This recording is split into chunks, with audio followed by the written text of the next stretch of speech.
Are we having you join? Okay.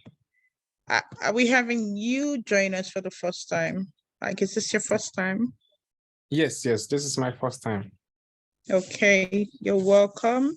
And this is Quantic Pan-African Alliance team. We're looking at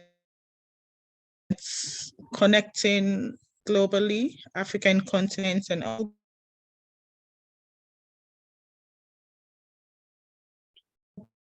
Francisca, your network is disappearing on and off.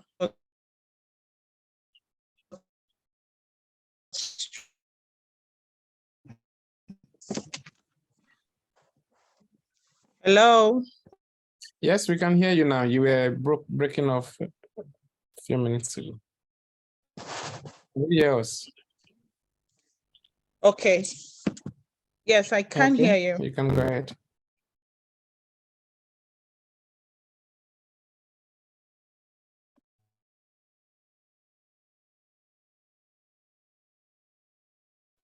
PK, you're on mute. Sorry, thank you. Yes, I'm not sure what's happening with her network, but just want to thank you all for showing up. Like I said, if I haven't met you before, my name is Chike Nwabuku. I'm currently in Philadelphia, USA, and I'm the former president of Quantic Pan-African Alliance. I just so happened to also start the organization. We have the speaker here, and just want to be respectful to everybody's time. So let's go ahead and turn the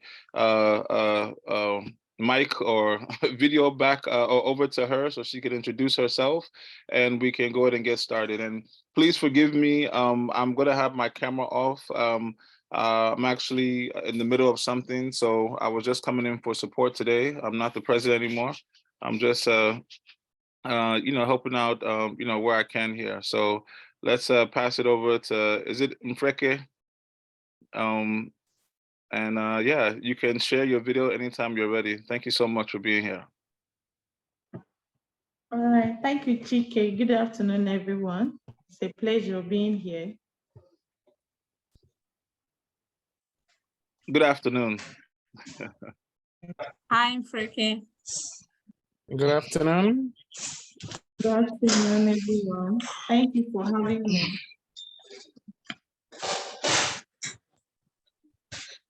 Awesome. Would you like to just introduce yourself, and then if you have a presentation, you can begin with your presentation. Okay, yes. I don't know. Sorry, 1 second, please. Everyone, please turn off your mic. My network was giving me. Yeah, please, everyone, turn off your microphone while the speaker is speaking. Thank you so much. Okay.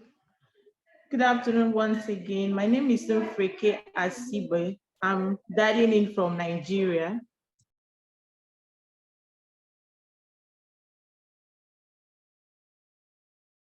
Niger network today. I'm a public health specialist. Okay. Can you hear me? Yeah, we can hear you. It froze briefly, but it's working okay now. Okay, sorry. A call came in, so I'm sorry about that. No, Allah. So, okay. Yeah.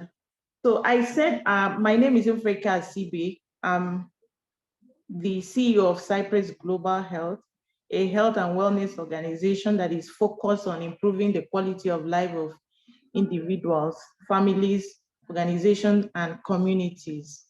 So I'm happy to be here.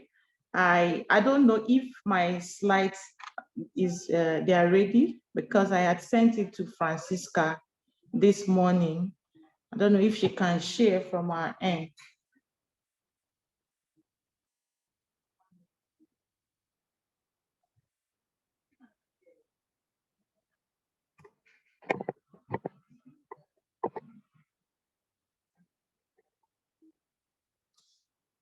I will go in and look for it. Give me 1 second.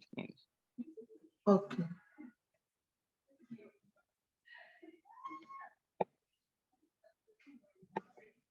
As Chike is looking for the slides, we could do some catch up here and there. So you're calling in from Lagos, Mfreke? No, I'm in Calabar. Cross River State. Oh, okay. I've never been to Nigeria, but maybe soon. Yeah. I'm from Kenya and I live in Boston, Massachusetts. Wow, interesting. Hi, Nice Bumi. connecting with you. Hi, Nelly. Nice to meet you. Likewise.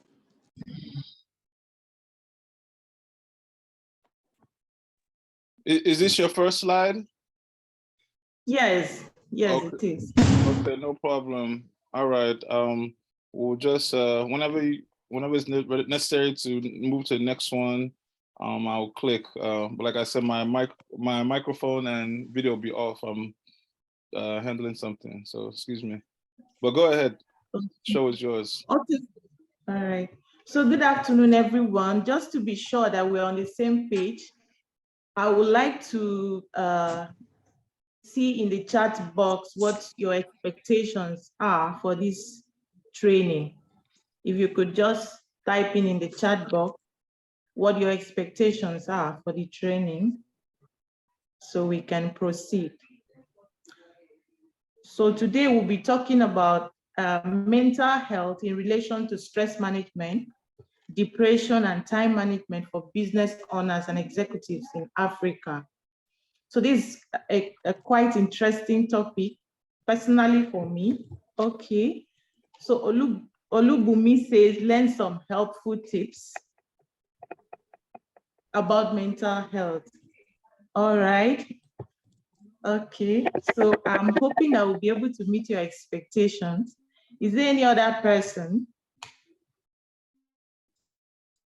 Okay, so while we are waiting, like I said, this is an interesting topic personally for me. Okay, Chike says, learn more about, all right, learn more about time management for business owners. Okay, and Nelly says, how to navigate work-life balance with a busy career schedule. Interesting. And John is saying, understand what it means to be mentally healthy. Okay, so I'm hoping we'll be able to meet your expectations. So it's not going to be only me talking. I am believing that it's going to be an interactive session. Okay, so let's just proceed. You can move to the next slide, please. Okay, so mental health, like we know, is just a state of mental well-being, like that enables people to cope with stresses of life, be able to realize their abilities, learn well and work well, and contribute to their communities. So if you are not in a state of well-being in the sense of your psyche, your emotional well-being, that you're able to make decisions for yourself, contribute to your family, contribute to your work or your business, and to the larger society as well, then you know that there is a problem. It is also an integral component of health and well-being, and is more than the absence of mental disorder. So the fact that somebody is physically sound, well-dressed, looking healthy is not a guarantee that the person is mentally sound. Now, good mental health helps us to cope with the stresses of life. Now, there are a lot of challenges in the society right now. Cost of living is very high. So when you have a good mental health, you're able to cope with whatever life throws at you, be able to realize your ability, be able to work productively and fruitfully, and also contribute to communities. So it has to do with, is a condition that can disturb your thoughts, your feelings, and change your behavior, and also compromise your physical health as well, disrupt your relationship, education, or livelihood. So if you are not mentally okay, you're going to have issues with your behavior, you're going to have issues with the way you relate with people, and it's going to have an effect on your business, on your work, your family, and other areas of your life. Next slide. So what are the important elements to business owners and executives? I believe that all of us here, we are business owners, being members of the Quantic MBA. So the important element to us is career growth and advancement, organizational/business growth and success, leveraging and incorporating key business, sales and marketing principles, competitive advantage and differentiation in the marketplace. So every business person wants to stand out, all right, wants to have a great market share, wants to have financial success, want personal growth, and also a meaningful and a happy life. These are the key elements to business owners and executives. But if you have a different interest in terms of business, you can also put it in the chat box, other elements that are important to you as a business executive. So next slide. Now, what are the causes of poor mental health? We have psychological trauma, otherwise known as mental trauma, psychotrauma, which is just an emotional response to a distressing event or series of events, such as, let's say, accident, rape, or natural disaster. So anybody that is exposed to a series of distressing events is likely going to come down with psychological trauma. For some, we call it post-traumatic stress will set in. And then we also have sexual, physical, or emotional abuse. So if you're exposed to sexual abuse, physical abuse, as well as emotional abuse, is likely going to cause poor mental health. And then poverty. We also have stress, violence, rejection, business failures. So for business executives, we all want to succeed. We all want to have a good market share and then move forward in our businesses. But once you experience business failures, it's likely going to have an impact on your mental health and also frustration. Next slide. The impact of poor mental health includes poor quality of life. So if your mental health is not okay, you're not fine, the quality of your life is not going to be okay for you. It's not going to be what you want. It's not going to be of standard, all right? Okay, Olubumi says, I'm not currently a business executive. However, empathy is something I think is important to have in business. Definitely, I agree with you. All right, okay. So it's good to have empathy in business. All right, so and then for impact of poor mental health, you also have feeling of distress. Okay, you might be feeling anxious, sorrowful because of what you're experiencing. And also lack of control. If you don't have proper control over decision-making, over things that are happening to you, things that might just be happening at a rapid succession, you're likely going to experience poor mental health. And also, you can be seen making poor choices in life, all right? Poor choices in life. And you experience low self-esteem and low confidence level and isolation. You feel you're not part of the society. You feel excluded, you know? You feel you're not included in whatever is going on. Now, you also have diminished activity, and for business executive, you don't want to get to that place where your level of activity is diminished. And then a sense of hopelessness and demoralization. And then we also have suicidal tendency. So people that have poor mental health are likely to commit suicide. Now, statistics shows that for women, the rate is at about 10 to 20%. So I recall last year, December, I was in Lagos. I think November, December, or so, I can't recall exactly, but I know it was towards the end of the year. And I got the information that a lady jumped into the lagoon And I was wondering what would have really been the issue for her, to jump into the lagoon and end her life. This was a very beautiful lady, young, had just been engaged, and she jumped and ended her life. So the impact of poor mental health can lead to death. We also have loss of productive work time and reduced earnings. For business executive, you don't want to get to this level as well, where your earnings are being reduced because you're no longer productive, you're no longer maximizing your time, you're no longer generating income as you should. And then we also have impact on the healthcare system. So there's an increase in the cost of treatment, and for even for hospitalization and outpatient care needs. And there's a projection that is going to cost the global economy $16 trillion by 2030. So these are all the impacts of poor mental health. Next slide. Okay, so we've talked about poor mental health.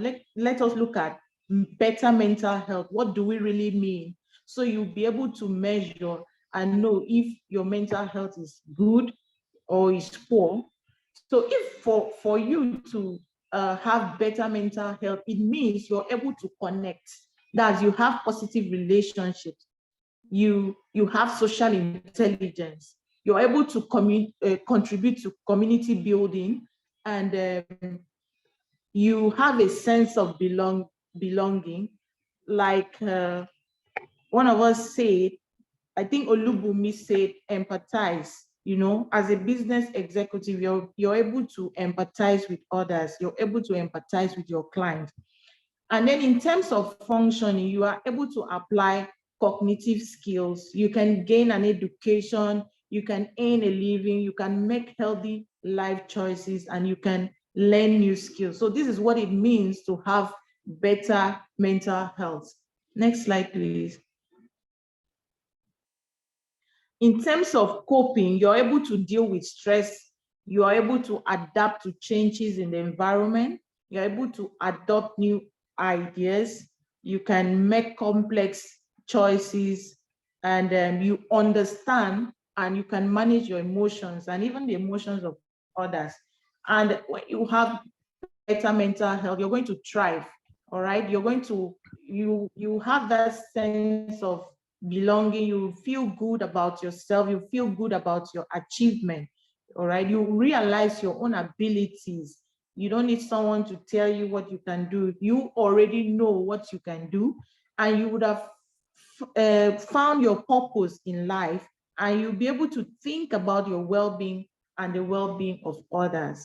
So that's what better mental health means. So if you carry out an analysis or an assessment of your mental health and you're not falling into any of this, you're not able to get to a place that you say, okay, I know my purpose in life, I feel good about my choices, I can adapt to changes, I can manage stress very well, then you need to really find out what the problem is. Next slide, please.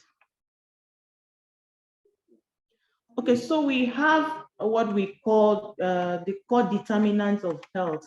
Now, these are just factors that influences health.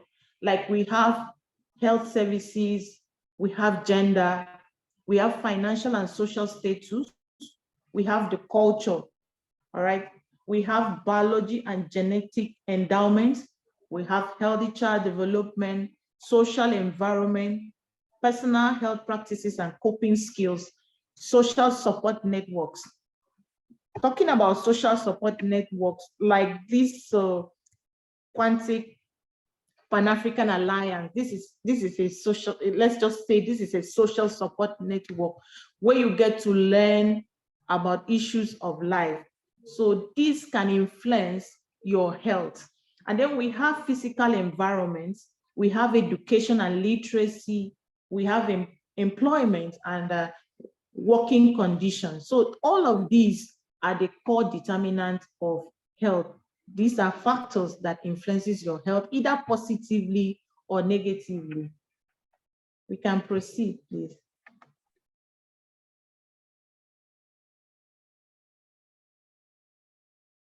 Okay, so we are moving on to section B, but before we proceed, I would like to ask if you to just think about what is causing you stress currently. You can put it in the chat box. What do you think is that thing that is causing you stress currently? What is your major stressor right now as a busy executive, as a business owner? What is that thing that is causing you stress right now?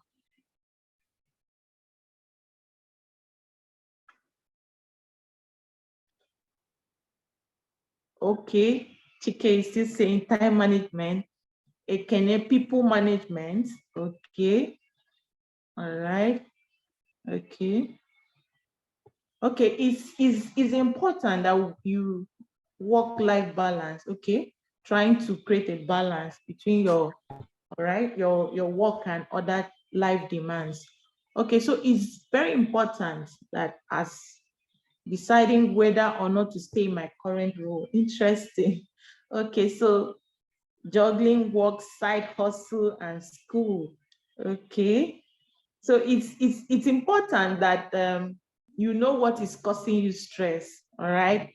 Because if you don't know what is causing you stress, how are you going to even manage the stress? How are you going to deal with it?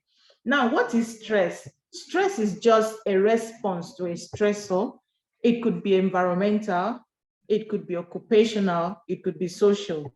So whatever is in your environment or in your occupation that is causing you stress, is the way you respond to that thing is what stress is.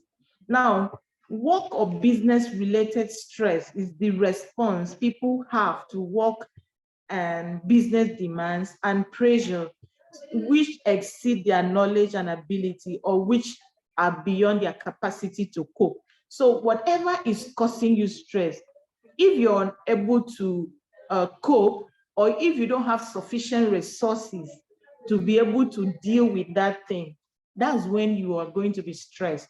But if you are able to cope, you have the resources at hand, you will not see that stressor as a threat, because you already know that, okay, I have the capacity, I have the knowledge, I have the skills to be able to deal with this stressor. Okay, so let's proceed. Next slide.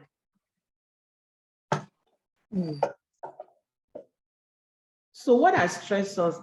Like I said, stressors basically are those things within your environment or in your occupation, in your social life that causes you stress. So there are stress-inducing situations or conditions. Now, work-related stressors cause the society between 221.3 million US dollars to 187 billion yearly. So you can see the cost of work-related stress on the society, you know, so the impact is quite much. So it's important that as business executive or business owners, we are able to deal with whatever is causing us stress. Okay, so let's move forward. We also have what we call eustress. So people think that stress is altogether bad. No, stress is not altogether bad. There's what we call eustress, which is the positive stress that you need to achieve your goals. Now, without this stress, this eustress, you'll not be able to achieve your goals. You'll not be productive. Okay, so we know that stress in business and work is unavoidable. Okay, there's no how you're not going to be stressed, but it has to be at a certain level. Once it exceeds a particular level, it becomes a problem. Now, there's what we call Holmes and Rahi Social Readjustment Rating Scale. Now, this scale was established in 1967 and is used to assess the amount of stress that is experienced by individual as a result of changing events, whether it's marital separation, whether it's a death of a spouse, whether it's a reconciliation, finding a new partner, change in your financial status, you know, taking a loan, you'll be able to access the level of stress that can cause you. And then you're able to measure and know if you're overstressed or not. Now, once it exceeds a certain threshold, it can lead to burnout. For work stress, we also have the work stress questionnaire, which is strictly about work issues. So you can be able to measure your level of stress using these tools. We can proceed. So what are the causes of stress for business owners and executives connected to mental disorders and sick leave? What are those things that make people to leave their job or take sick leave? We have excessive workload and demands. We have poor communication. If the top management is not communicating well with probably their volunteers and people at the middle and the low level, there will be issues.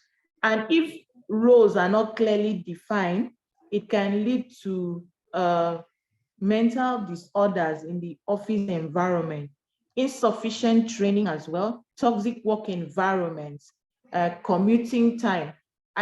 In terms of toxic work environment, I recall telling my team members that I would prefer an environment that is not toxic than working in an environment that is toxic and probably the pay is high. Okay, so it's better I stay where I have peace of mind. I'm able, my work is appreciated, and I'm being able to give my best because the environment is okay, the environment is fine, the environment encourages me to grow than to work in a toxic space, but the pay is high.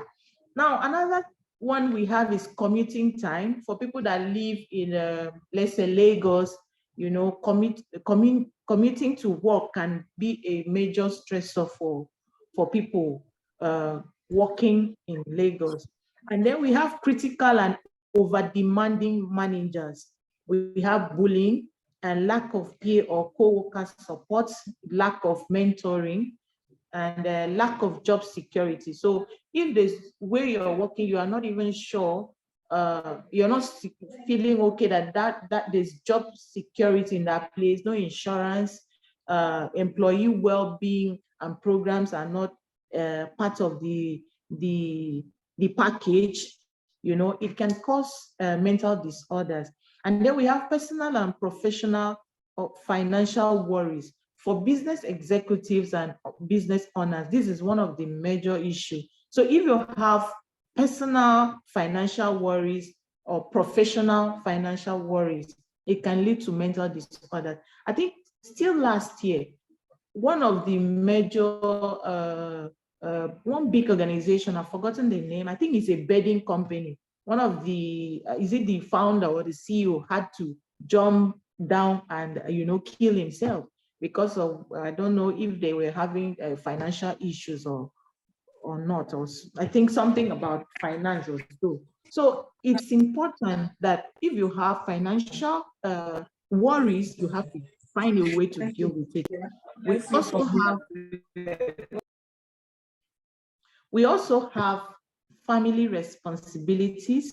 We have conflicts at work, low influence at work, poor organizational structure and climates, low justice in interpersonal treatment, and low decision latitude. That's lack of authority to make important decisions. So if your voice is not heard in the office, your decisions are not recognized, your contributions rather are not recognized, it could lead to mental disorders. Next slide, please. There's a whole lot, so this is just some of it. Now, what are the causes of stress for business owners and executives outside work and business? So outside the work environment, we find out that according to Workplace Health Report 2022 by Champion Health Finance, they realized that financial pressure has overtaken relationship as the leading cause of stress for employees by 34%. So money issues is a major stressor for people outside of their work environment. So if your employees are not doing well financially, they're not going to be able to give you their best in the office setting. And then we also have relationship, we have parenting, we have ill health, bereavement, and caring responsibilities as also causes of stress outside work and business. Next slide. So what are the long-term effects of stress? We have heart diseases, high blood pressure, low immunity, anxiety, depression, which is one of the mental health issue that we're going to be addressing here. We also have anger and frustration, burnout also. You know, burnout is just a state of emotional, physical, and mental exhaustion caused by excessive and prolonged stress. We also have insomnia, inability to sleep well, as well as post-traumatic stress disorder. So if you're exposed to stress and you're not able to manage the stress well, in the long run, these are some of the effects that you're going to be experiencing. Next slide. Okay, so what are the steps in managing stress? Like I said earlier, you have to understand that stress is caused by stressors. Once you have that understanding that, okay, this, like we mentioned, some of us mentioned earlier on, what is causing us stress, you know, time management and other issues, work-life balance. Once you're able to understand that this is my stressor, you'll be able to, that's the first step, all right? That's the first step in managing your stress. Once you're able to identify, you'll be able to know what next to do. So you have to identify the types of stressors you're facing. For example, cost of living crisis right now is one of the major stressors that people are experiencing. Next slide. So what are the natural ways to manage business stress?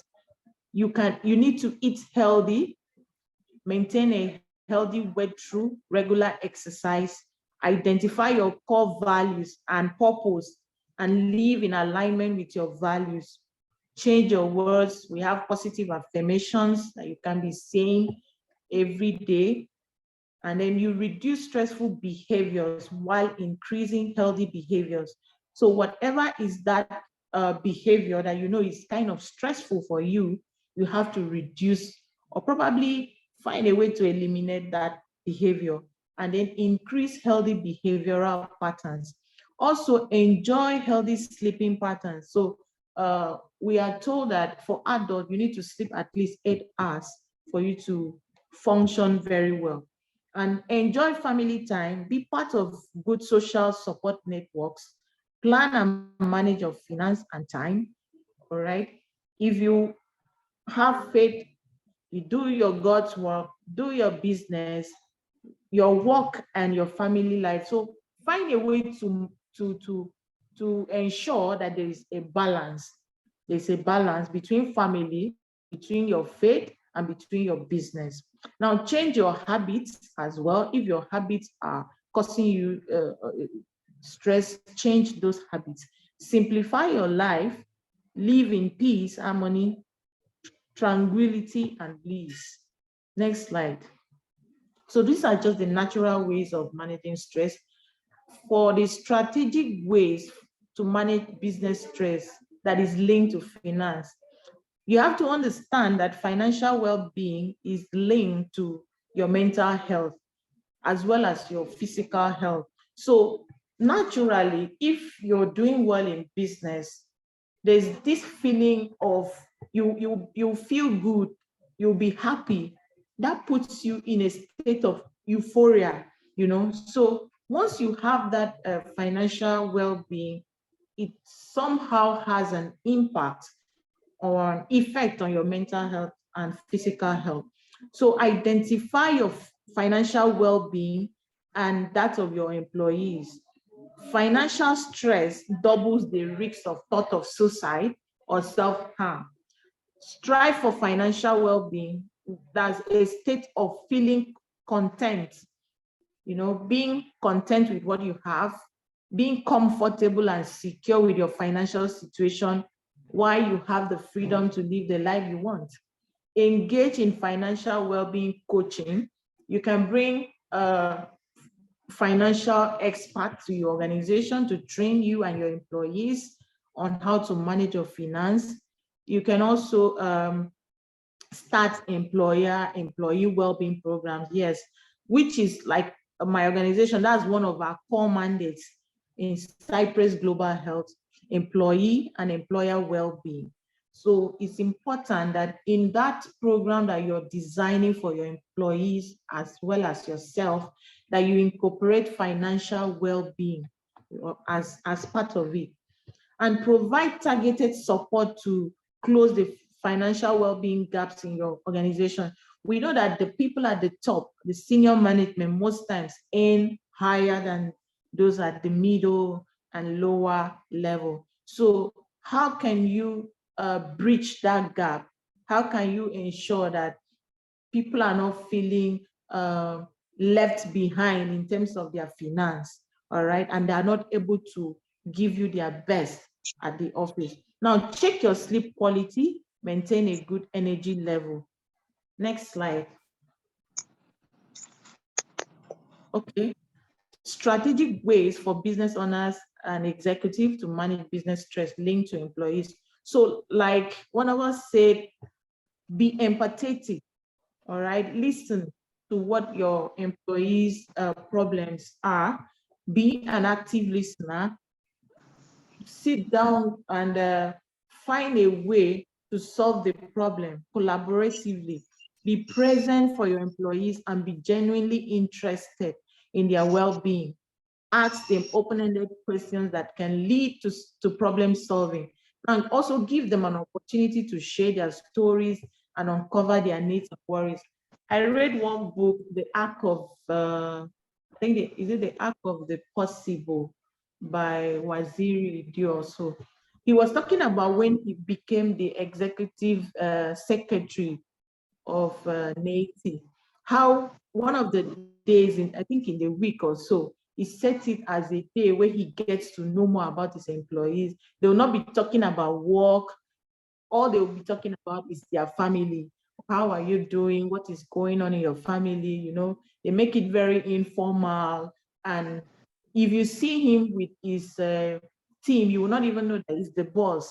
So find a way to incorporate that into your work environment. Reflect on feeling and content as well. Next slide. So thinking doesn't solve your problems, it brings stress. So don't go thinking about your problems. Take action to deal with the situation that is causing you stress, because this is a better option. Next slide. If you are still following, please put in the chat box that you are still following. All right. So the result of my finding a way to cope with stress led to me publishing my book on managing stress, the pathway to building a healthy relationship and family. All right, okay. Thank you, Deji. So this book came out at the heat of the pandemic. That's 2022. I could recall I was just volunteering. Thank you, Francisca. Okay, so I was just volunteering and COVID-19 came, work stopped. My business was not I was not even able to buy goods. I didn't have sufficient money to buy goods to even say that, okay, I was making a little profit, So I was at a crossroad, like, I don't know what to do. I'm stuck with my kids in the house, and my husband were just there thinking about what to do next. And then I recall that I had a manuscript on the managing stress after my mom came down with high blood pressure and partial stroke. and I had to leave Abuja, and I stayed with her for a year. I came down from Abuja after my NYSC, came down to Calabar, stayed with her for a year. So I was now more interested in finding out what stress really is and how it can be managed, seeing the impact on my mom. So at that point, I recall that, okay, I had a manuscript I was writing on stress. What do I do now? I have so much time right now and I don't know what to do. So I told myself, okay, I think it's high time you get this book, get done with this book. I picked up my manuscript, I started writing, and this book came out just, I think, before the pandemic ended. This book came out. So what stress can bring out the positive side of you, you know. Stress can make you discover yourself, make you discover your talent. Like I said, it's not altogether bad. We also have the positive side of it. Next slide. Now you can develop a resilience plan. For all of this is in the book. And if you're interested in buying it, I'll share the link with you. You can buy it for just 2,000 Naira. So you need to develop a plan of action. So you can see the plants there, the environment is not conducive at all. You know, it appears like there's drought, but that plant is able to grow despite the environment. So that's what resilience is all about. Next slide. So resilience is just your ability to cope with whatever life throws at you. You're able to bounce back stronger, you're more steadfast than before. So the more you're able to build your resilience, the more you're strong, the more you're able to cope with whatever comes. So it's important that as business executive, you are able to build resilience in business, in your family, and in other areas of your life. Next slide. Okay, how do you then build resilience? So we are having a challenging time, and it's important that you learn how to be adaptable, because resilience will reduce your stress. It will improve your relationship. It will allow you to make better decisions, and also make your work to be rewarding, you know. And you will not look at life challenges as always on the negative. You look at the positive side of the challenge. Now, there's no better time than now to continue building your resilience by strengthening personal adaptability. It's just like you engaging in sports. You know, the more you flex a muscle, the stronger that muscle becomes. So that's what resilience does for you. You can activate your potential to learn and read widely. So you have to learn, you have to read widely, and you also have to deepen connections. Next slide, please. So you can move forward in your health through ensuring physical well-being by exercising, eating a balanced diet, ensuring that you sleep at least 8 hours a day, manage your stress, receive preventive medical and dental care, get health screening as well. In terms of mental well-being, you learn how to manage your stress, maintain 8 hours of sleep, stay on top of your productive work, understand your body system. If you're somebody that works very well in the morning, you have to maximize your morning hours. Like personally, I don't like working so much in the afternoon. I'm more of a morning person, you know, so I don't joke with my mornings.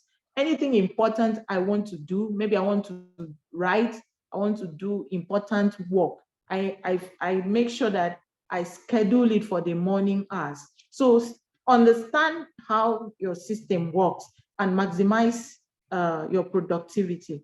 Get help when you're emotionally unstable. You know, get therapy if you're not okay. Like in my organization, we are also opening up a mental health support group by March. So you can join us and be a part of that support group where you get help. Now, have a mindset shift from a fixed mindset to a growth mindset. Now, once you're aware that, okay, you're having a fixed mindset on an issue, you have to pause at that point and ask yourself, why am I having this fixed mindset? How can I reframe my mindset? Because when you have a fixed mindset as a business person, you're not going to be able to grow your business. You're not going to be able to maximize profit. But once you move from that fixed mindset to a growth mindset, that is when you'll be able to maximize profit and you'll be able to expand your business as well. Next slide. So in terms of social well-being, develop and maintain strong social networks. I keep emphasizing this, it's very important. Build healthy relationships, get health insurance. In terms of your financial well-being, change your financial decision from bad to good. Employ good money management behavior. This is a skill you can learn. Understand the difference between wants and needs. Track your expenses and budgets. Save for the future. Engage in continuous financial education. You can never have enough of this. So always engage in continuous financial education. Next slide. Okay, so we are moving on to section C, depression. Next slide. So what is depression? Depression is just a stress-related mental illness that can be caused by many biological, psychological, and social factors and can result in disturbances in mood, all right? So depression is just a mood disorder that affects the way you think, the way you behave, the way you feel, and the way you relate with others. So the way you think is going to affect your behavior and the way you're going to feel as well, which in turn will affect your relationship with others. So that's what depression is, okay? So it's stress related. That was why I started with stress management, because if you're able to manage your stress, are we together? Okay. So if you're able to manage your stress, you're going to be able to deal with, you might not even get to that point where you get to be depressed, but even if you get to a state of depression, you'll be able to quickly come out of it. Now, it affects 5 to 10% of the population and can increase the risk of heart disease and diabetes, brings about changes in appetite, in sleep, energy, or pain with problematic thoughts or behavior. Approximately 1 in 10 patients commit suicide. So depression has many names. Some people call it tension, some still call it stress, some say it's difficulty, hopelessness, tired, or irritable. So you have to understand that it's caused by biological, psychological, and social factors. Some persons are prone to depression. It's just hereditary because they have a family history of people that are depressed. Some is due to the environmental factors that you find yourself. Some is just due to your social relationship, okay? For example, a woman that is undergoing gender-based violence is likely going to go into depression. Next slide. What are the causes? Okay, we have personality, low self-esteem, being overly self-critical. If you always expect so much from yourself, you don't know how to, what some people call it self-love, and kind of appreciate yourself. You can be depressed, if you have low self-esteem. Also, I've talked about family history, hereditary or genetics. And then we have loneliness or isolation can cause depression as well. And then we have giving birth, postnatal depression. I can recall going into postnatal depression when I had my first child because of the pregnancy experience. I went into depression. And it took me some time to even realize that I was depressed. All right.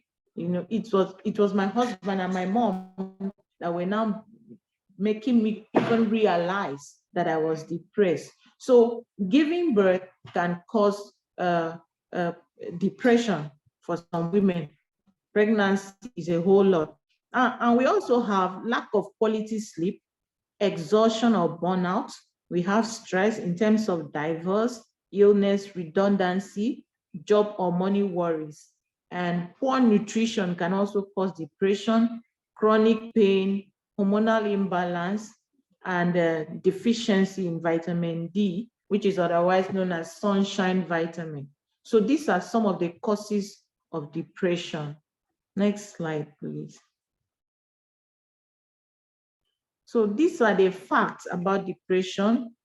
Symptoms include weakness and tiredness, and illness, not a character problem. So when you see somebody that is depressed, some person will just say, don't mind him or her, that's her character. It's actually an illness, it's not a character problem, you know, and it's often related to stress in one's life. Stress related to emotional difficulties causes depression. It's highly treatable with counseling, with therapy, and even medication. And then a negative outlook is just a symptom, not the cause of it. So most persons that are depressed always have, most of them are very pessimistic, they are not optimistic. So it's just a symptom. They have a negative perception about life. It's not the cause. Now, it's sometimes related to hereditary factors, but has different components. That's biological, psychological, and social.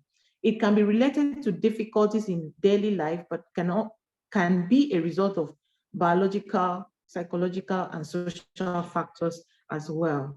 Next slide, please. How do you avoid depression? Avoid stress as much as you can. And even when you're exposed to stress, try to manage it. And then set boundaries. Say no to excessive demands. Ensure that you protect your space from toxicity. So previously, I used to carry a whole lot on my plate, but having come this far, I've now learned to say no to some demands, and I tend to prioritize my daily, my things that are important to me, you know, so I don't get stressed out. And then engage in productive ventures and continuous self-development. Seek help when you feel overwhelmed or have difficulty making decisions. Be courageous and turn your pain into power, you know. Embrace failure. I know it's difficult for people to embrace failure, but sometimes failure is what propels you to even discover some innate abilities. So embrace failure, know your worth, sweat out your inner critic, challenge that inner critic. That inner critic that is telling you you can't do this, you know, you don't have the capacity. Challenge that inner critic. Ask that inner critic, why do you think I cannot do what you say? So once you're able to challenge your inner critic, you'll be able to overcome that inner voice that is telling you that you cannot be who you want to be. Next slide. So see food as fuel and transform your diet, very essential. You are a workaholic, you don't have time to eat, you work from morning till night or till evening, and you're not fueling your system. It can lead to depression in the long run because you're starving your body and you need food as energy. Create a joy list. What are those things that makes you happy? All right. What are those things that makes you happy? Make a list of positive things that you do for yourself and for others. So you can put it in a jar, you know, just have that list. Whenever you feel down, whenever you feel unhappy, you can just bring out that list. Just going through that list can ignite something, can make you be happy again. So reinvent yourself, replay your life story.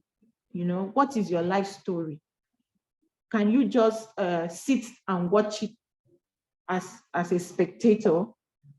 You know, find your purpose. What's your purpose in life? Once you're able to discover your purpose, it's very difficult to really go into depression, because most time you'll be so busy, you know, trying to work out that purpose. Create a mantra for yourself, develop a vision board, and pay it forward. People may have invested in your life. Find a way to also invest in other people's life. Next slide. So treatment approaches for depression: go for therapy. There are different types of therapy. It could be dance or movement therapy. It could be arts therapy. It could be music, poetry, drama, and medication. I can recall when I had a training for some persons on, basically on depression. So one lady walked up to me at the end of the training and was telling me that her son, some years back, the son went into depression. And what she realized is that they were busy giving him drugs upon drugs upon drugs. And here I am telling her that these are some of the treatment approaches. How come the psychiatric hospitals, they don't really front this other therapy? You know, it was a difficult question for me to answer, kind of, because most times, like in Nigeria, the mental health bill has just been signed by our president, and it's going to change a whole lot of things. Most of the therapies, most of the people in that health space, they know what they should do to make people that are mentally down to be okay, or, you know, or try to come out of whatever is holding them down. But because of the ethics that is in their job description, they are kind of restrained. So I had to tell her that, you know, they will recommend those drugs, which is good. But if this other therapy, people don't really understand, or don't even, it's not even in our constitution that, okay, somebody that is down should be treated with dance therapy or music and all of that. So those doctors will not really apply it, you know. But I'm hoping that with this mental health bill, a lot is going to change, because she was really concerned about moving her son's life forward. Next slide. Okay, so this is supposed to be, I don't know why it's not opening. This a video, if you can play it for us. So this is a dance. Can you go back to the next slide?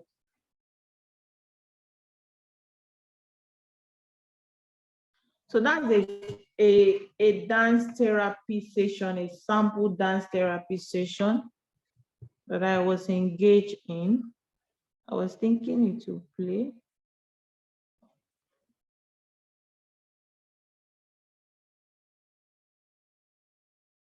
It's not playing. It's not a video. It's just a picture. No, it's actually a video, which I wish I can play from my end, but it's not a picture. If you click on it, I did. I clicked on it. yes, if you click on it, it's up. You see the down part of it. Just right click. Right click.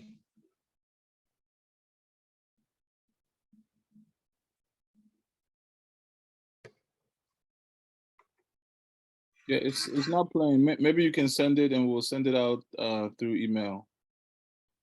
Okay, I'm sorry about that, because from my end it's playing. So that's a sample dance therapy session we had, you know, just like I said, movement therapy. We have dance and movement. We have arts therapy. We have music. We have poetry. drama. So you can engage in a dance therapy session. Okay, so let's move forward. Effective time management. Okay, so to manage time and stress, you need to give yourself time to sort things out. So for business executives and business owners, what we don't really have is sufficient time. There's so much to do and a little time on our hands. So you have to learn how to manage your time effectively. So let's proceed to the next slide. Okay, so Stephen Covey developed these time management metrics. And if you look at it very well, you see where we have urgent, not urgent, important and not important. And then we have quadrant 1, quadrant 2, quadrant 3, and 4. Now, if you look at the first quadrant, we have things that are urgent but are not important. Now, this quadrant is known as the quadrant of necessity. You have activities, is filled with activities, crises, pressing problems, deadline-driven projects, last-minute preparation for scheduled activities. So these are very urgent tasks, but they are not important. And then we have quadrant 2, which is the quadrant of quality and personal leadership.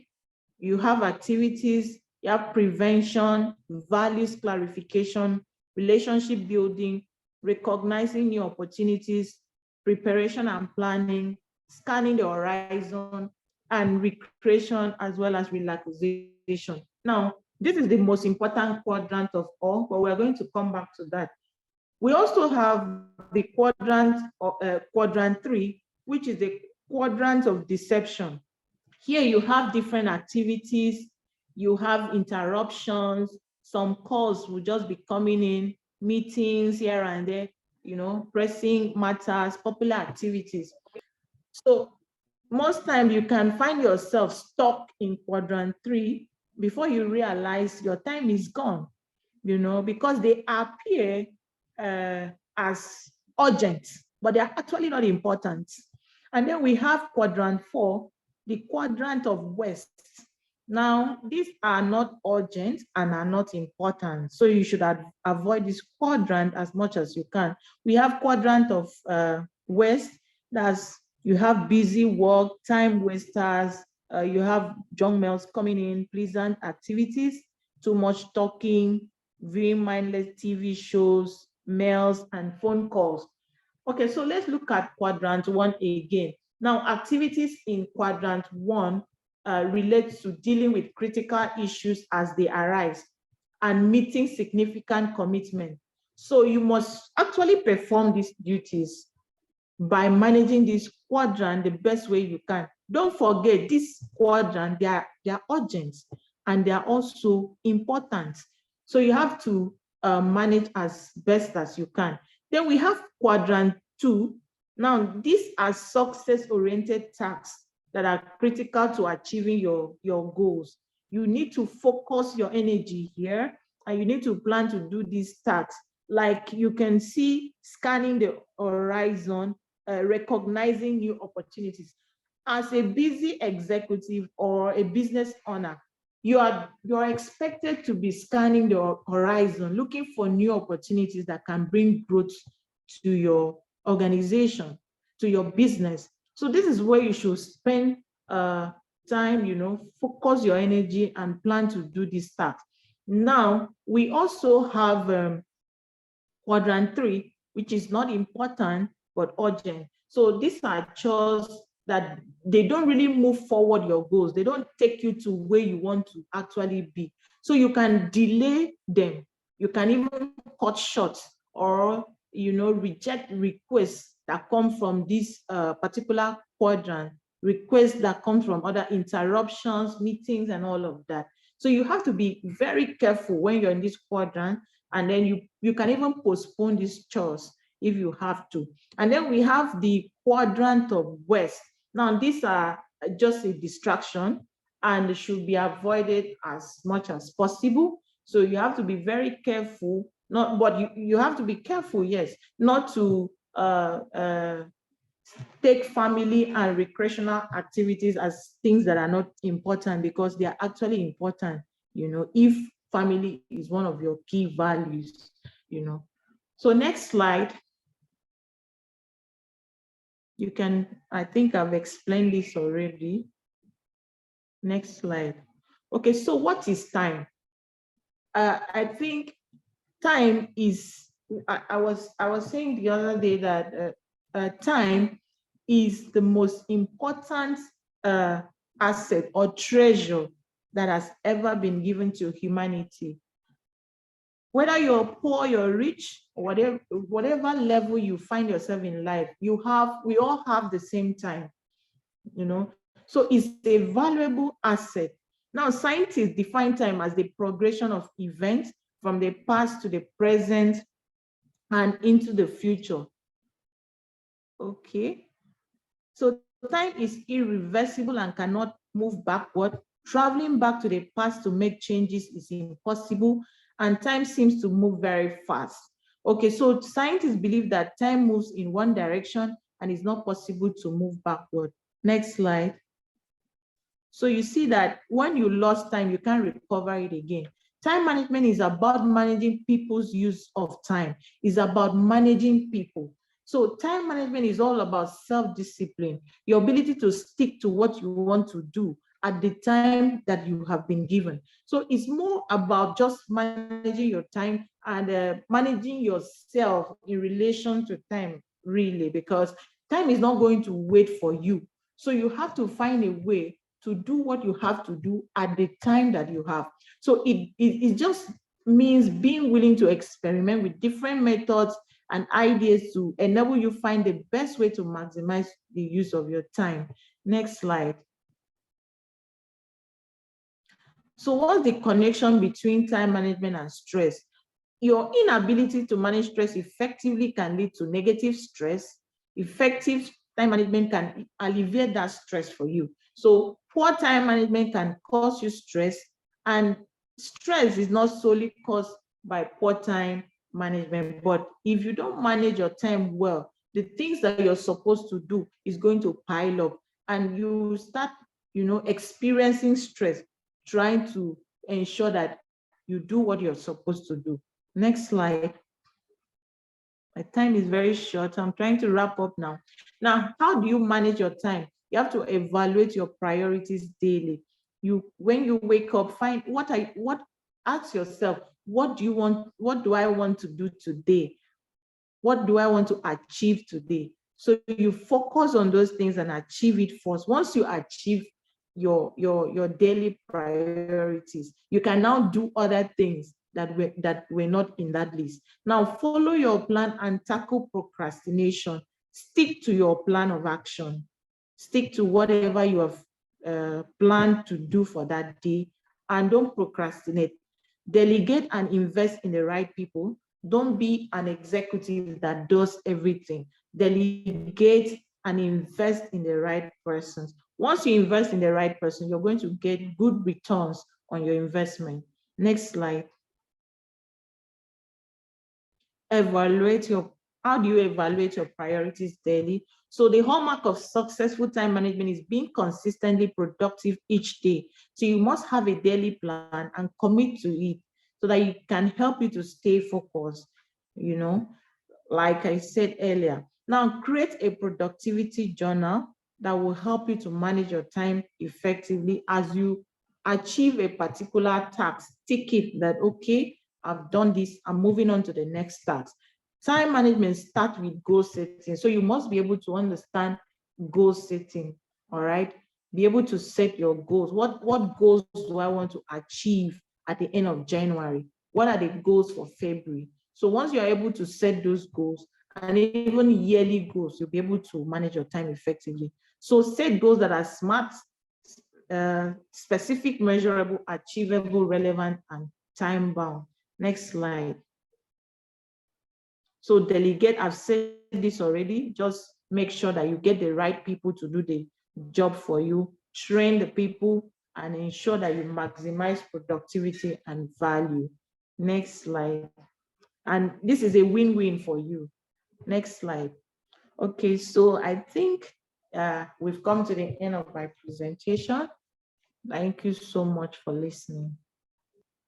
So I will entertain questions. Thank you. You're welcome. So do we have questions that we want to ask?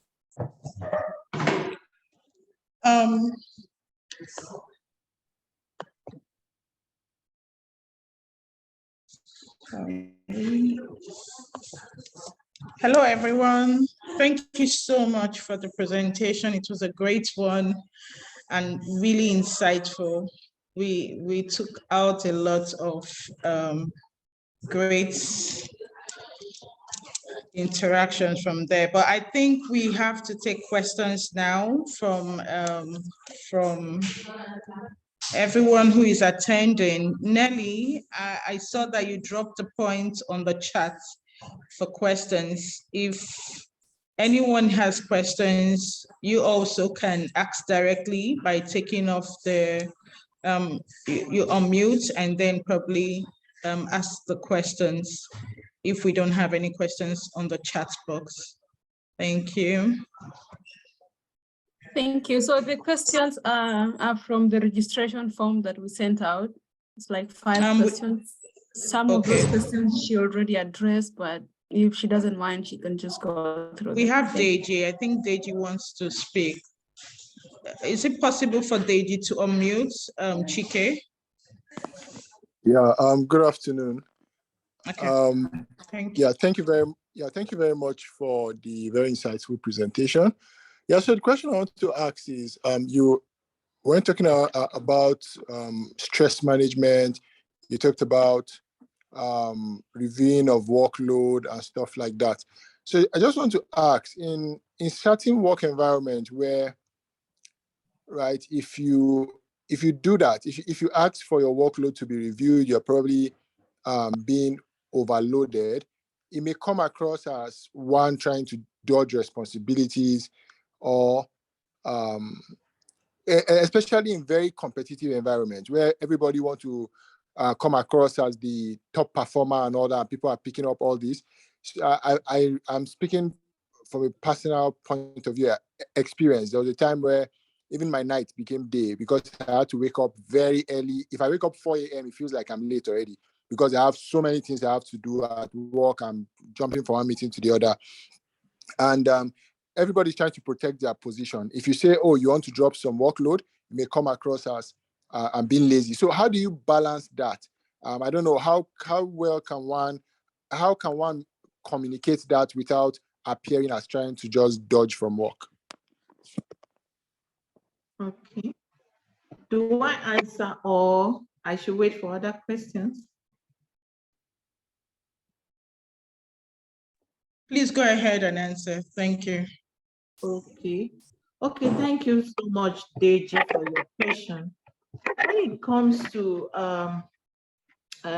workload and trying to find a balance, we see that, especially for Africans, we see that we are so excited about getting a job, you know, that we don't really take time to ask the important questions like, what does this job entail? What are my responsibilities? Where am I supposed to draw boundaries? Now, how do I incorporate my own values to ensuring that there will be no conflicts? What I'm trying to say is, at the start of your job, before you even start the job, it's very important that you have a conversation with the HR that, for me, this is what I value. I value family. I value my faith, you know, and I'm not going to be working after a certain time frame. Let them know from the start, because like you said, once there is that work overload and you're trying, and maybe you want to now communicate, it will look as if you're dodging responsibility. But if you have had that conversation from the beginning that, okay, if I must work overtime, then it should be according to my own, would I say, according to my own expectation, kind of, because you are the one to decide that, okay, I'll work overtime, but let it not be every day. I can work overtime for maybe 1 week in a month, but not every day of the month you expect me to work overtime, because it's going to bring issues. If I decide that I'm not going to do that job, what will happen is that they are going to look for a replacement. Yes, they will start seeing me as being incompetent, because right from the beginning, I did not clearly state that this is what I want.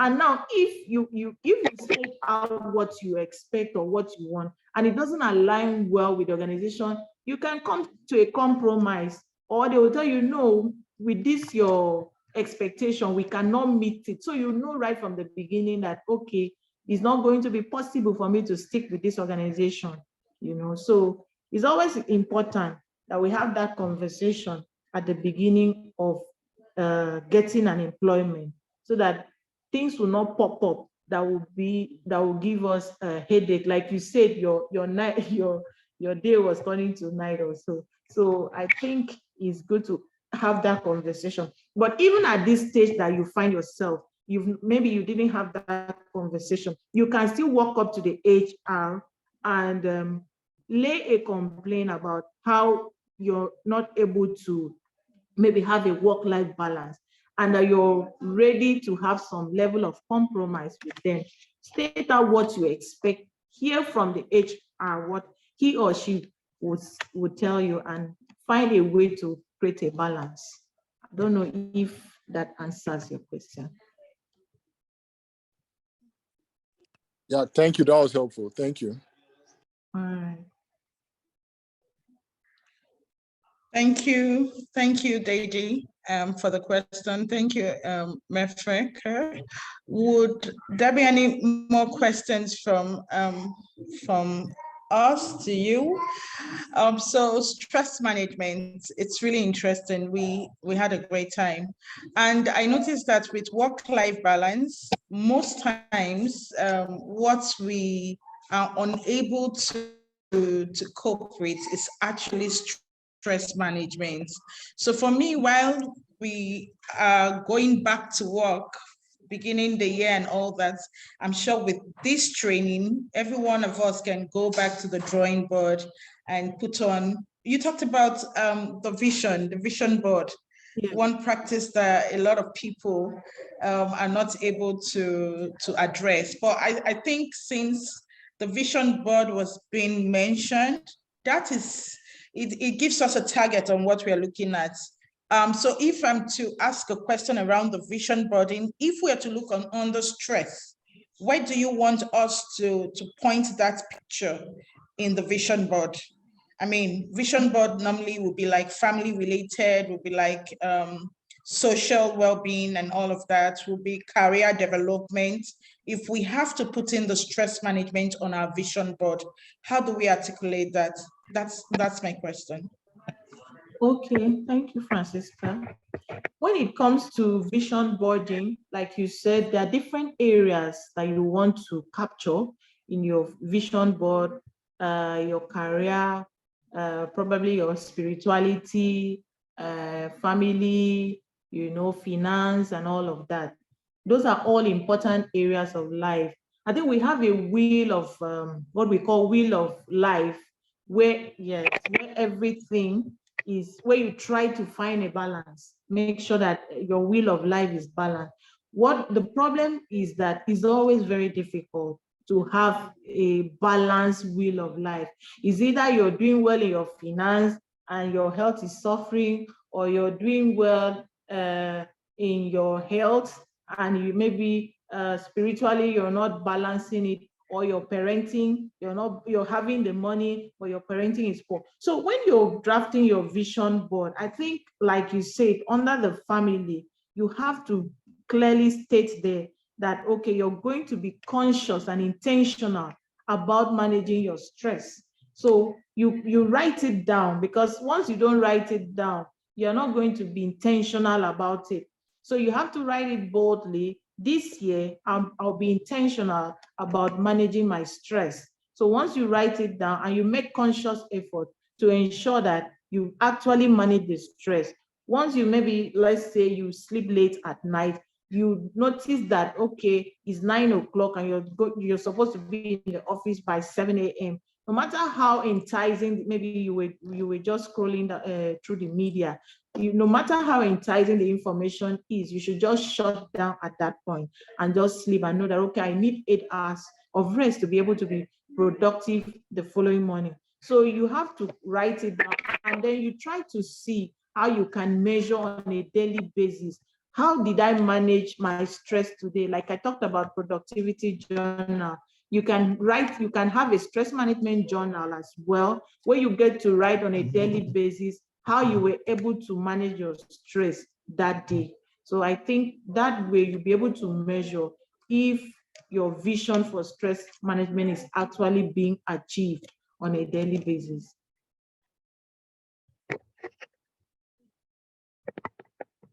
Great.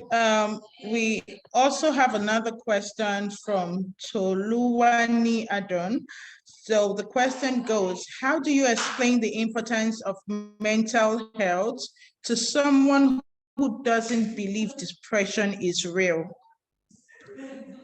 Did you get that? Yes. Do I read again? Yes, please.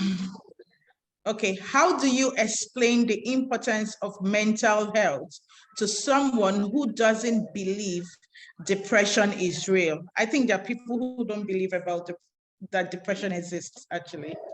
Yes, exactly, yes. I didn't have the time to really go into the different types of depression, yes, because we have what we call bipolar affective disorder, whereby you have mood swing from somebody that can be very excited, you know, in a state of euphoria, and then suddenly the person switches to severe depression. Most time, people that go ahead and commit suicide, people get surprised and like, this person was here with us today, was talking, was excited, was happy. How come this same person is committing suicide the following day? That's because they never knew that that person was actually depressed. So it's just that everybody is kind of wearing a mask, okay? Now, behind that smile, behind that excitement, are you really okay? So you have to really sit the person down. It might not really be in your place to bring the person to that understanding that depression is real, because of you might not really know what to tell the person. So it's good to bring the person to an expert to really sit the person down and explain what depression is, the different types of depression, because we also have the one that is dysthymia. It's not a persistent type of depression, it's not severe. You know, the person will be feeling that depression, and it can last for a year or even 2 years. Now, the person will not be able to really function well, but is still functioning, but is not functioning very well. The person is still doing okay, but not so at the maximum. So once you bring an expert to talk to the person and really ask the person question, there's what we call depression counseling, you know, counsel the person and hear from the person and pinpoint issues that can lead to depression. I think the person will be able to understand that it's real, because most time people need case studies to believe that something is real. Okay, so sometimes you can even bring an expert into your organization or to your family, you know, to talk to the person and let the person ask those questions that is making him or her to think that depression is not real, so that they can get answers to those questions and be able to come to a place where they believe that depression is real.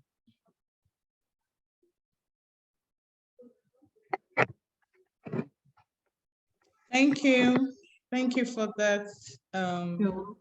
So Chike now asked us a question, or is asking a question to you. Do you recommend siesta for stress management?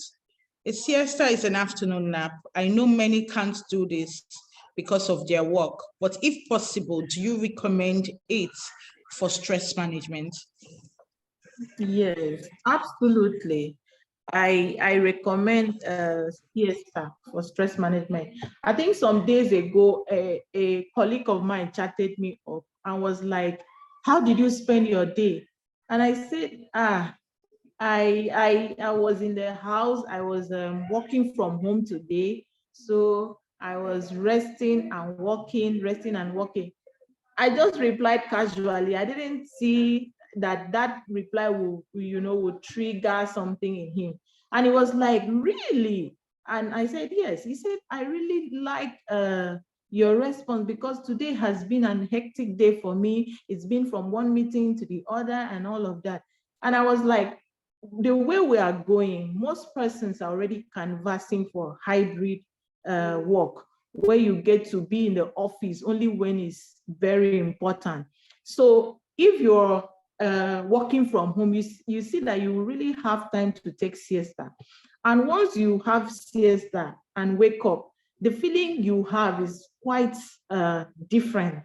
You will not be feeling fatigue, tiredness, and your productivity level becomes high because you've rested, your brain has relaxed.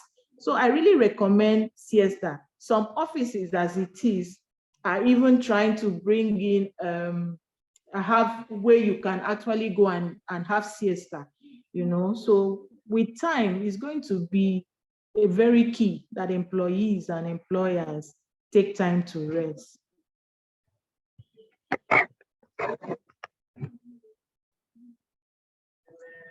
Thank you. Please, Chike, did that answer your question for that explanation? Thank you so much again for this. We are still taking questions, and if not, we're going to try and move to other things.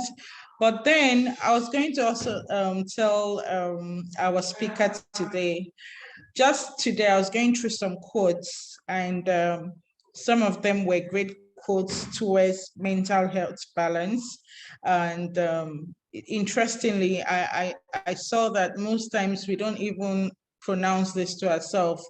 One that is really everywhere and there is when you say health is wealth, because when you're healthy, I think a lot of us won't spend so much money having to see the doctor and, going in and out. So it matters to us. I would just do a bit of sharing some of this health quotes, and probably you can say a little bit about the quotes, and probably if it's something that one has to put around their physical spaces, I think it will help nurture the mind on that. So can I go ahead to do that? Yes, please. Okay.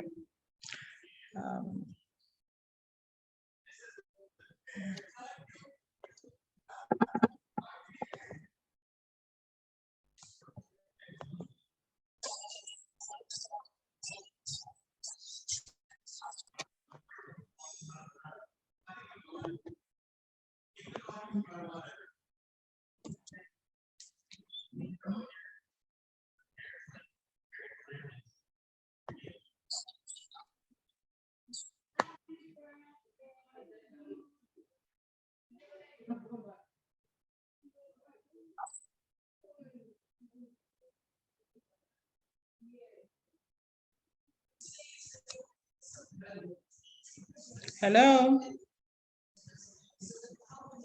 Can you hear me? Yes, I can hear you. Do I replay? Did we all see? Yes, it was fast. Yes. Oh, it was fast. Okay. Yes. I'll do that again. So this first one says mental health begins with me. So it begins with every one of us. Yes. Okay, yes. Mental health begins with me. once you have, for that particular course, once you have an understanding that it's not just about you being interested in another person's mental health, you should be the first person that should be considering your own mental health before any other person, before the therapist, before the counselor, before the clinician, before the psychologist. Your mental health is more important to you first than for any other person. Every other person is just secondary.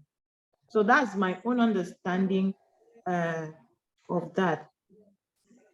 Health is the greatest gift, contentment the greatest wealth, faithfulness the best relationship. Of course, without you having health, how are you going to function as a business owner, you know, or as an executive?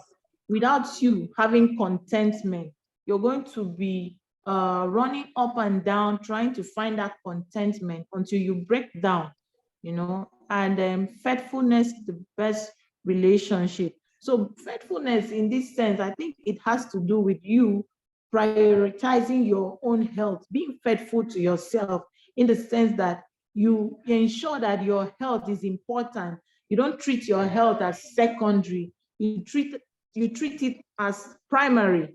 So you move your health to your number one priority, ensuring that you're healthy, ensuring that you're wealthy as well.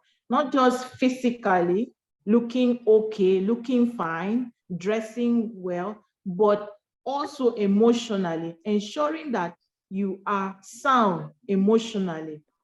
So that's my own understanding of this. And it's the greatest gift of all.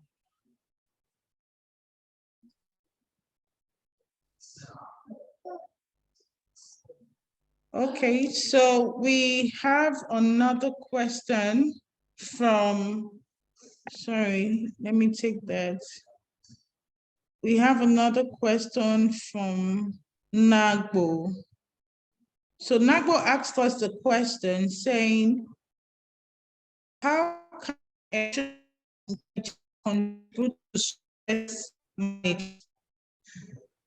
Okay. Yes.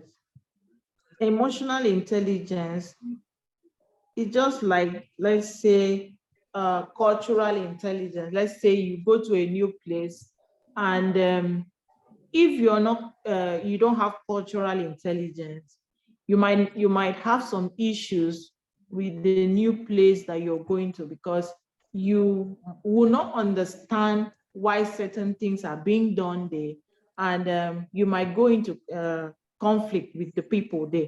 So just emotional intelligence is just your own understanding that you are a human being, you have emotions, and then you have to acknowledge those emotions.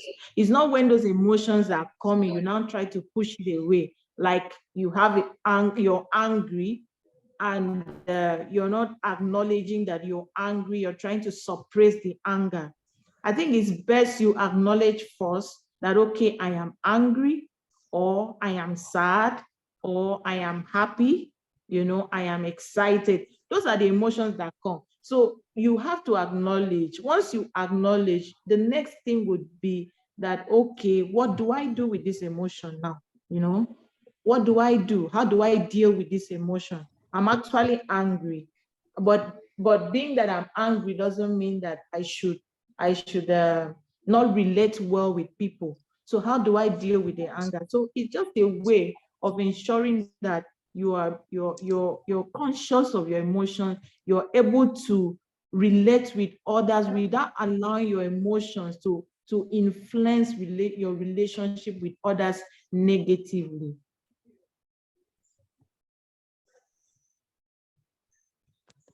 Thank you so much. It's been a great insight, and we had a great time.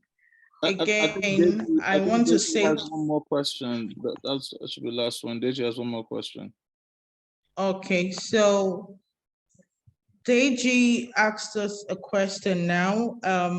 what are the suggested working hours per day, week to effectively manage stress? What would you advise to be the suggested working hours per day, week, or week to effectively manage stress? Okay, I think basically most organization daily is 8 hours, and for weeklies, I think it's about 40 hours. But if as an executive, which you are the position of decision making, you're the one having to draft the work timetable, I think you can try to give yourself more rest, all right? Because you are able to influence that decision. But for people that are not at the executive decision-making level, you can just ensure that any work that is above 8 hours is not going to be so healthy for you, you know. It's not going to be healthy for you. I think the case study we had on the there was one case study that Quantic gave to us, really opened our eyes to the impact, effect of pushing your employees too much. You know, so they set a boundary that, okay, after 8 hours, if you must work, it should be that you're really compensated. And even if you're compensated, it should not be an everyday thing, you know, because money is not everything. Like we said, health is the greatest of all. It didn't say that money is the greatest of all. Thank you. Thank you. So on behalf of QPAA, Quantic Pan-African Alliance, we want to say thank you to our speaker. This is us appreciating you. You've done so well, taking out your busy schedule to put us through on this very vital part of our lives for 2023. And again, anytime, any day, we would also want to have you coming to make this, but we've had a great time. This is an intensive discussion, and it has opened our mindsets to exactly what we can do better. So without further, I would also want to see if any of my team members would want to say something before we call it a day. Thank you. So we have Chike, we have Ahmed, we have Nelly. Any one of us can take it from there. Thank you so much. Thank you for having me. Thank you. Thank you, everybody. Sorry, I can't have my camera on, but just want to thank you all for coming out, and we'll see you next time. Thank you. All right. Okay. All right. Thank you, everybody. Have a great rest of the day. You Thank you. too. Bye. It's a wrap. Thank you. Thank you. All right. Thank you. Toluwani, they will send out a email so you know about the next events. Okay, no problem. All right.